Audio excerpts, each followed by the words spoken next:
Why per-word pricing still rules. Debunking the words-to-worth hype in localization.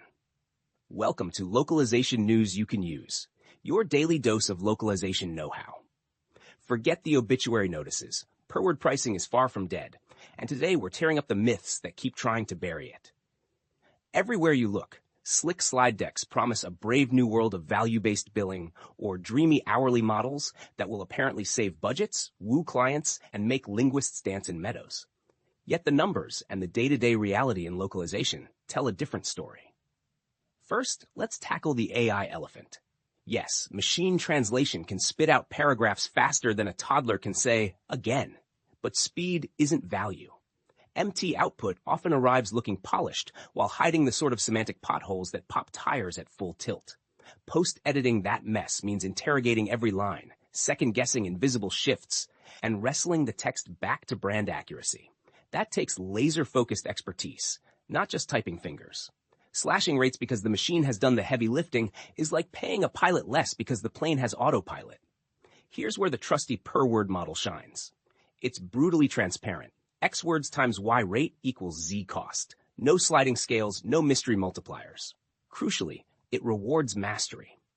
Experienced linguists who fly through clean drafts don't get punished for their efficiency. They get paid for it. Contrast that with hourly pricing. The faster you work, the less you earn. Perverse, isn't it? The hourglass flips incentives on their head and quietly encourages slow motion.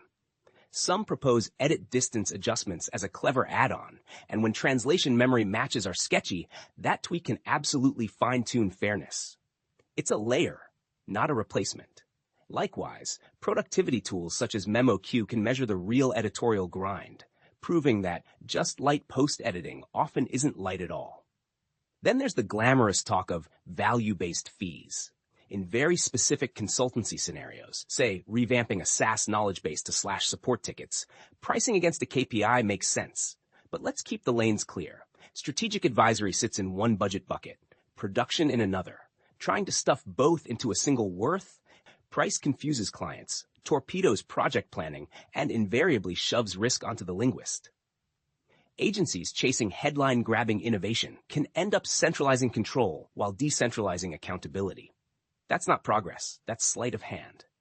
The grim fallout of underpaying translators is no secret. Quality falters, senior talent exits, brands take reputation hits, and everyone scurries back to firefighting. Meanwhile, per-word pricing, used properly, protects budgets, sanity, and service levels. It even safeguards mental health. Freelancers can pace workloads, slot in breaks, and know exactly how much they'll earn before they start. One seasoned pro likened it to having a rowing machine with a clear distance counter. You see the finish line and push at your best rhythm. Of course, edge cases exist. Ultra-creative taglines or transcreated slogans shouldn't be billed at 5 words a pop. Minimum fees and project rates cover that. But ditching a well-functioning system because it doesn't fit every scenario is like banning hammers because sometimes you need a screwdriver. The smarter move is to separate craft from counsel. Keep translation, copywriting, and interpreting on a per-word or per-task footing, while scoping content strategy, market adaptation, or quality audits by the hour or project. And let's burst one final bubble. Those trumpeting a switch away from word-based rates often profit by selling the overhaul itself. Consultancies, platforms, intermediaries eager to monetize the churn. Meanwhile, the on-the-ground linguist picks up the tab in the form of squeezed margins and bloated briefs. Transparency suffers, and so does trust. So here's the takeaway. Per-word pricing isn't a crusty relic. It's the rare middle ground where efficiency, fairness, and predictability actually align.